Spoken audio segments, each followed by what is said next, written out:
ఎలాగైతే మరి వాక్యాన్ని బయలుపరిచి మాట్లాడగలలో ఆ శక్తి బలం ఆయన అనుగ్రహించేలాగా చిన్న ప్రార్థన చేస్తూ, మహాపరిశుద్ధమైన తండ్రి, నీకు వందనాలు తండ్రి. ఇదిగో ప్రభువా, నా జ్ఞానము కానీ నా శక్తి కానీ సరిపోదు, నీ బలహీన గనక నీ బల దగ్గర నన్ను నిలవబెట్టుకుని నీ మధురమైన మాటలు ప్రభువా ఈ బిడలకు బయలుపరుచుటకును తండ్రి, నా జ్ఞానము కానీ శక్తి కానీ సరిపోదు గనక నీ జ్ఞానమును నీ శక్తిని నాకు ఉపదేశించుటకు నీవే నా దగ్గర నిలవబెట్టుకుని పరిశుద్ధాత్మ నాకు దయచేసి నిలవబెట్టమని నీకే మహిమ ఘనత ప్రభావములు చెల్లిస్తూ యేసు పరిశుద్ధ నామాన అడిగి వేడుకొనిస్తున్నాం మా పరలోకపు తండ్రి. నీకు వందనాలు బాబు. యోహాను సువార్త 19వ అధ్యాయము 30వ వచనము ఒకసారి చదువుకుంటే చూసుకుందాం.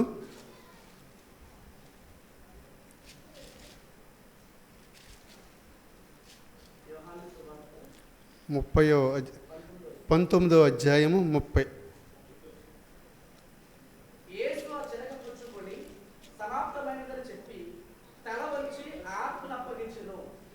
తల వంచి అప్పగించెను.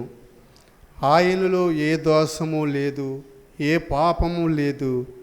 మరి ఎందుకు ఆయన తల వంచి తండ్రి చిత్త ప్రకారము నెరవేర్చుటకు ఈ భూలోకంలో వచ్చి ఉన్నాడు అని వాక్యం సెలవిస్తున్నది. మనము అనేకమైతే ఏ కార్యములు చేయకూడదో ఆ కార్యములు చేసి ఉన్నాము, కానీ పరిశుద్ధ దేవుడు ఏమీ దోషము లేదని వాక్యము సెలవిస్తున్నది. ఎందుకంటే వాక్యము సెలవిచ్చిన ప్రకారము ఆయన పరిశుద్ధుడు. తండ్రి ఏమైతే ఈ భూమి మీదకి కుమారుని పంపించి ఉన్నాడో దాన్ని నెరవేర్చుటకు ఆయన వచ్చి ఉన్నాడని వాక్యము సెలవిస్తున్నది. ఇదిగో మరి పిలాతు యేసయ్యను పిలాతు దగ్గరికి తీసుకొచ్చినప్పుడు పిలాతు చెప్పుచున్నాడు, ఇదిగో యేసు మన దగ్గర ఇక్కడ ఉన్నాడు, మరి మనం ఏమి చేద్దామని వారిని అడిగినప్పుడు వారు ఏమని చెప్పారు? సిలువ వేయమని కేకలు వేసి చెప్పి ఉన్నారు అని వాక్యం సెలవిస్తున్నది. మరి ఇప్పుడు మనము దేవుడు మనల్ని అడుగుతున్నాడు, ఇప్పుడు మనం ఏమి చేయము? మనం అందరూ కూడుకున్నాం, యేసుని ఏమి చేద్దాం? మరి మనం కూడా సిలువ వేద్దామా, లేకపోతే ఆయన చెప్పిన మాటలు మనం ఆలకించి వాటి ప్రకారం నడుచుకుందామని వాక్యం సెలవిస్తున్నది. ఆనాడైతే వారు సిలువ వేశారు, ఈనాడు మనమేమేద్దాం మరి ఆయనకి అని వాక్యం సెలవిస్తున్నది. మనమైతే ఆయన ప్రాణం పెట్టి ఉన్నాడు. ఆయన తండ్రికి ఒక మాదిరిగా, ఆయన ఏ దోషము లేదు, కాకపోతే సిలువేసి తండ్రి ఏ ప్రకారము చెప్పి ఉన్నాడో ఆ ప్రకారమే నడిచి ఉన్నాడని గ్రంథం సెలవిస్తున్నది. ఈనాడు ఆయన ఒక మాదిరిగా, ఒక దర్శనము, ఒక మార్గదర్శిగా ఉండి ఆయన నీతైన మార్గంలో తన ఆత్మను అప్పగించి ఉన్నాడు.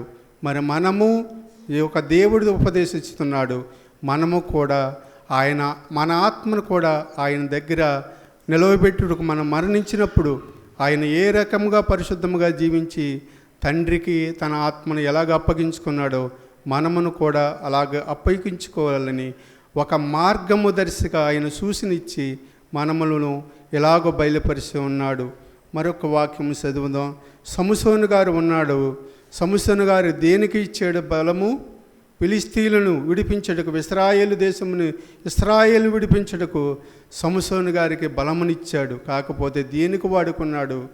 కొంతకాలమైతే దేవుని పరిశుద్ధత కాపాడుకున్నాడు, కొంతకాలమైతే దేవుని పరిశుద్ధను కోల్పోయి తన ఇష్టార్మాలుగా జీవించి చివరిలో ఆయన ఒక కోరిక కోరి ఉన్నాడు. తండ్రి, ఈ ఫిలిస్తీయులను చంపుటకు ఒక్క అవకాశమును నాకు ఇచ్చిన ఎడల ఈ ఫిలిస్తీయులను చంపుతానన్నాడు. కాకపోతే ఒక ప్రార్థన చేయలేదని నేను అనుకుంటున్నాను. ఇక్కడ దేవుడు తండ్రి నా ఆత్మను నీ చేతులకు అప్పగిస్తున్నా అన్నాడు.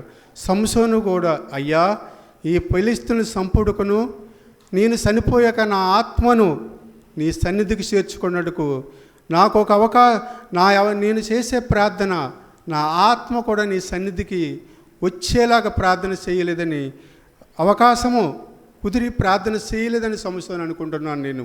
ఎందుకంటే ఈయన ఏ తప్పు చేయలేదు, దేవుడు నా ఆత్మని చేతులకు అప్పగిస్తున్న. సంసోను అయితే చేసి ఉన్నాడు, కానీ తండ్రి నేను తప్పు చేశాను, ఇదిగో ఫిలిస్తీయులు చనిపోతారు, నేను చనిపోతాను, నేను చనిపోయాక నా ఆత్మ నీ సన్నిధికి రావాలని ప్రార్థన చేసి ఉంటే బాగుంటుందని నేను అనుకొనిస్తున్నాను. కానీ ఇదిగో సౌలు కూడా సమూయేలు 31 మొదటి సమూయేలు 31:3 3వ వచనం ఒకసారి చదివితే చూద్దాం.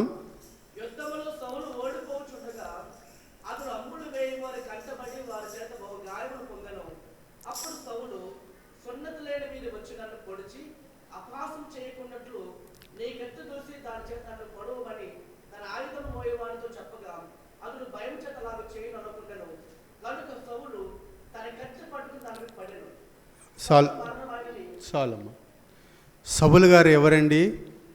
గొప్ప రాజు, మొట్టమొదట దర్శించి సమూయేలు అభిషేకించిన గొప్ప రాజు. కాకపోతే దేవుడి మాటను విసర్జించి అవిధేయత కలిగి దేవుడికి వ్యతిరేకం తిరిగిన ఈ సౌలు గారిని గ్రంథములో లెక్కింపబడాయి. వారిని మరణమేలగా భయంకరము. ఆయన యుద్ధములో ఉండగా ఒక బాణము ఆయన గుండెల్లో గుచ్చుకున్నప్పుడు దేవుడికి ప్రార్థన చేయాలి. ఎందుకంటే ఆయన అన్యుడు కాదు, దేవుళ్ళో ఎంతగానో ఉన్నవాడు. దేవుని నుంచి తొలగిపోయాక దేవుడు సౌలుని విడబాసినని వాక్యము సెలవిస్తున్న తండ్రి. ఇదిగో సౌలు కూడా మరణములో ప్రార్థన చేసి ఉంటే, ఒకవేళ ఈ యొక్క దాసుని నా ప్రాణము తీయని అన్నప్పుడు దేవుడికి ప్రార్థన చేసి ఉంటే ఎంత బాగుండదని నేను అనుకొనిస్తున్నాను. ఎందుకంటే అతడు అన్యుడు కాదు, దేవుడు తెలియనోడు కాదు గనక అతడు ఒక రాజు. మరి ఆ రాజు ఆపత్కాలం వచ్చినప్పుడు దేవునికి ప్రార్థన చెయ్యాలి, చెయ్యలేదు. కిరీకి తన మరణము తానుకు తానే పొడుచుకొని మరణించాడు. ఎందుకని? దేవుడు ఆత్మయ్య ఉన్నాడు. ఎంత కష్టములో ఉన్నా శ్రమలో ఉన్నా ఆయన మనకు ఆదరణ కలిగించి అనేక పరిహారములు మనల్ని రక్షించే దేవుడు. సౌలు గారు ఎన్నోసార్లు 3 సంవత్సరములు 8 సంవత్సరం ఆయన పరిపాలన చేసి ఉన్నాడు. మరి దేవుడు తోడుగా ఉన్నాడు. ఇప్పుడు మరణంలో కూడా ప్రార్థించి ఉంటే సౌలు గారు కూడా తోడై ఉండునని నేను అనుకొనిస్తున్నాను. అలాగనే మరి దేవుడు భయం కలిగిన వారు ఎట్టి రీతిలో ప్రార్థన చేశారో అపోస్తుల కార్యము 7:59 చూద్దాం.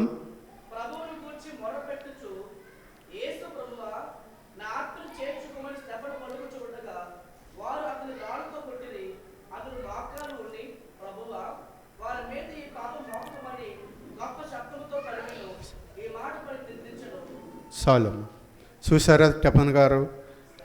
తెపన గారు ఆయన గొప్ప భక్తుడు, దేవునిలో అనేక పరిహారములు ఉన్నవాడు. దేవుళ్ళో నాయన ఒకప్పుడు అవిశ్వాసముగా ఉన్నాడు, కానీ ఇదిగో నమ్మలేదైనా.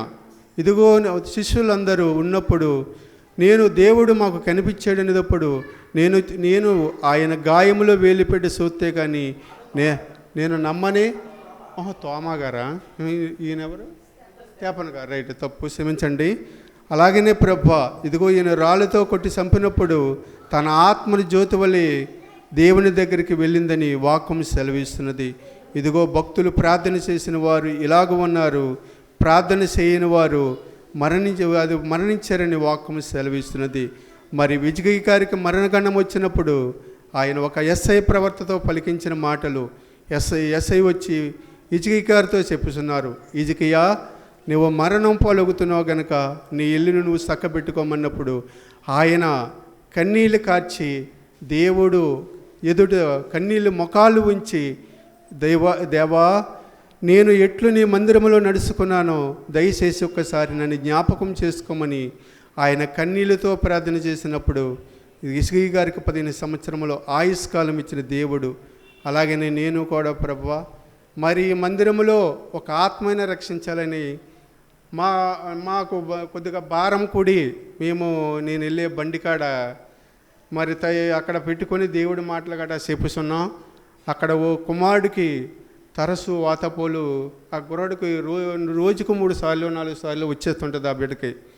మరి ఆ బిడ్డకి ఒకసారి వచ్చేటప్పుడు నేను ఒక్కనే బండికి వెళ్ళేవాడిని.